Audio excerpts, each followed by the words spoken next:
Me mandaram um Reels lá no Instagram outro dia em que um cara explica o que é burnout. Então, tipo assim, mano, caralho, hoje a gente pega um bagulho, a gente aperta uns botão, chega um carro, mano. Caralho. Então, mas sabe qual que é o problema? Você é muito brabo. O problema é que aí, graças a essa possibilidade de você conseguir um carro na hora pra te levar pra qualquer lugar, e você conseguir um avião em qualquer lugar pra te levar pra qualquer parte, e você conseguir ser acessado em qualquer momento e resolver qualquer problema de qualquer lugar que você esteja, esse sistema todo te exige estar em todos os lugares ao mesmo tempo. E é uma coisa que não era exigido pra gente quando isso não existia. Quando isso não existia, você nunca estava em dois lugares ao mesmo tempo. Tá ligado? E o mundo funcionava, irmão. Porra! O mundo não funcionava? Porra! Parabéns, agora você consegue fazer isso. Já que você consegue, então você não vai ter 2 compromissos por dia, igual você tinha nos anos 90. Agora você tem 9. E quando você chegar às 10, vamos fazer uma call às 10 então pra resolver isso, pra começar o dia resolvido. 10 horas da noite? Você tá louco? Pensa isso nos anos 90, seu pai falando, eu vou conversar sobre trabalho às 10 horas da noite. Tu tá maluco, pô. 10 horas da noite ele ia ficar muito puto, que ele tinha que estar vendo o filme dele. E agora é normal, sabe? Segunda-feira à noite. E agora é normal, sabe por que é normal? Porque você pode. Isso aqui é uma coisa que você precisa começar a prestar atenção, porque a gente ouvindo, não parece óbvio que o problema do burnout é a vida moderna? Que é a quantidade de apps, de recursos, que é esse negócio de todo mundo te encontrar a qualquer hora e por isso poder te delegar a tarefa, que é tudo isso junto que causa o seu burnout? Só que tá certo, mas não tá errado. E é justamente entender que essa explicação aí esclarece como a gente burnouta é que faz muita gente se convencer de que não tem o que fazer. Porque se eu falo que o problema é que todo mundo te acha, te encontra, a solução para o seu burnout é virar um ermitão, é se isolar no topo de uma montanha sem Wi-Fi?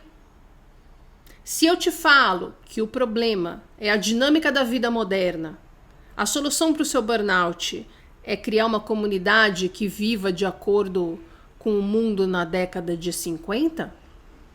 Entende? Entender isso faz com que a gente se convença de que não tem o que a gente possa fazer para resolver a questão. O mundo é assim, o que eu posso fazer? O mundo é assim, e ser assim o mundo hoje me adoece, eu não tenho o que eu possa fazer. E como eu sempre falo aqui, a sensação de impotência diante da vida é o que mais estressa. Mas Roberta, o cara tá errado? Não, ele não tá errado. E esse é todo o problema. Porque ele não tá errado, mas a explicação dele tá incompleta. Porque a questão crucial que difere uma vida com burnout de uma vida sem burnout é o que a gente faz com esse conhecimento. Porque se temos hoje uma situação cultural em que ficou fácil marcar uma reunião às 10 da noite, nós temos que ter uma situação de maturidade emocional em nós que imponha os nossos limites de saúde a essa situação. Eu vou te dar 2 exemplos. Exemplo número 1. Eu trabalhava já nos anos 2000 num esquema de ter call com o cliente às 3 da manhã, gente. Reunião às 22, 23 horas era a coisa mais normal do mundo. E eu burnoutei por quê? Porque eu nunca consegui entender que eu podia sair dali. Esse que é o pulo do gato. Eu, de acordo com essa explicação, estaria agindo como todo mundo deve agir. Eu me conformei que eu não tinha o que fazer. Ué, se virou uma coisa normal. Mas o pulo do gato está em eu não ter entendido que eu podia sair dali. Eu achava que eu precisava provar que eu dava conta, que eu precisava mostrar para as pessoas o quanto eu era capaz de atingir, de salário, de cargo hierárquico, da fodona do planejamento estratégico. E se eu estava focada nisso, então eu não podia sair, eu precisava ficar lá e provar que eu conseguia dar conta. Hoje tem uma cena em especial, né, dessa parte da minha carreira em que eu estava nesse lugar especialmente, que tinha os calls às 3 da manhã, que eu não conseguia ainda me perdoar por não ter virado as costas e ido embora naquele momento. Então assim, o ambiente da empresa era péssimo.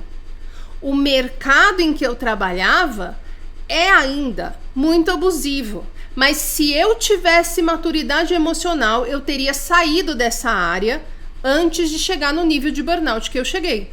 Exemplo 2. Eu conheço uma pessoa que resolveu empreender porque ela não aguentava mais vir à noite na empresa, porque não só o chefe dela era um escroto maldito, como quando ele saiu do cargo, e foi promovido, aliás, ele foi substituído por um outro cara do mesmo naipe, porque era o padrão de liderança daquela empresa.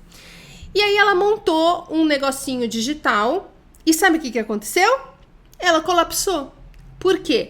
Porque da mesma forma que eu nunca soube dar limite para um ou para outro chefe nas agências, ela também não sabe dar limite para cliente folgado, que é o que mais tem, gente, quando a gente trabalha de forma autônoma. Então, o ambiente de trabalho era um problema, tá certo? Mas ela continuou sem aprender a dar limites. E por conta disso, ela criou sozinha, ela com ela na casa dela, um outro ambiente que era abusivo e adoecedor da mesma forma. Então o buraco, gente, é mais embaixo. Tem a questão da sobrecarga, tem a questão do ambiente, mas tem a questão da nossa habilidade emocional em nos preservar, em lidar de maneira saudável com o que nos faz mal, ou seja, em conseguir sair de situações em que se somem sobrecarga e ambiente merda para assim não burnoutar. São explicações incompletas como essa que fazem a galera acreditar que os problemas do burnout todos são o capitalismo. E aí fica apontando o dedo para os supostos culpados, para as empresas, para os chefes, para os governos, para os bilionários, e com isso se mantendo num nível altíssimo de estresse, porque se sentir impotente diante da vida é, como eu falei 1000 vezes, o maior fator de estresse que existe. Gente, existe saída. E ela está em a gente olhar para dentro, entender quem a gente é, o que a gente quer, o que nos faz bem e nos livrar da obrigação de ter a aprovação dos outros em tudo que a gente faz. Ou seja, levar a nossa vida sem o medo do que vão pensar em cada atitude que a gente tomar, em cada palavra que a gente disser.